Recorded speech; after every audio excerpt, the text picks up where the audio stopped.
बॉलिवूडचे ज्येष्ठ अभिनेते धर्मेंद्र यांचं आज दुःखद निधन झालंय।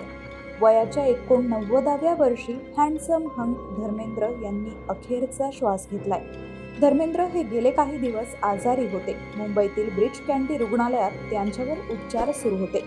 तब्येत खालावल्यामुळे धर्मेंद्र यांना साधारणतः 12 दिवसांसाठी रुग्णालयात दाखल करण्यात आलेलं। त्यानंतर त्यांना रुग्णालयातून डिस्चार्ज देण्यात आलेला। तेव्हापासून ते घरीच होते, पण अखेर त्यांच्या जुहूतील राहत्या घरी त्यांनी अखेरचा श्वास घेतलाय। तब्बल 6 दशकं सिनेसृष्टीवर राज्य करणाऱ्या या महाअभिनेत्याचं एकाकी जाणं हे चाहत्यांच्या मनाला चटका लावणार आहे। सर्वसामान्य कुटुंबात जन्मलेला मुलगा ते बॉलिवूडचा हिटमॅन असा धर्मेंद्र यांचा प्रवास राहिलाय। धर्मेंद्र यांचा जन्म 8 डिसेंबर 1935 रोजी ब्रिटिश भारतातील पंजाबमधील लुधियाना जिल्ह्यातील नसराली या गावी झाला। त्यांचं खरं नाव केवल कृष्ण देओल होतं, पण सिनेसृष्टीत त्यांची ओळख धर्मेंद्र अशीच होती। 1960 साली प्रदर्शित झालेला दिल भी तेरा हम भी तेरे हा धर्मेंद्र यांचा बॉलिवूडमधील पहिला सिनेमा होता। त्यानंतर 1966 मध्ये प्रदर्शित झालेल्या फूल और पत्थर या सिनेमानं बॉक्स ऑफिसवर धुमाकूळ घातला।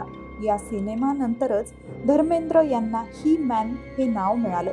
त्यानंतर त्यांनी आपल्या संपूर्ण कारकिर्दीत 90हून अधिक हिट सिनेमे दिले।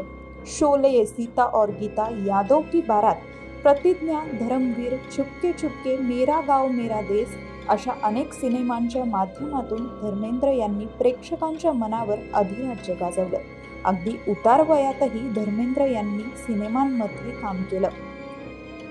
21 हा धर्मेंद्र यांचा शेवटचा सिनेमा असणार आहे, जो येत्या 25 डिसेंबरला रिलीज होणार आहे। आजच्याच दिवशी धर्मेंद्र यांच्या आवाजात 21 या सिनेमाचं पोस्टर रिलीज करण्यात आलं आणि त्यानंतरच धर्मेंद्र यांच्या निधनाचं वृत्त आलं।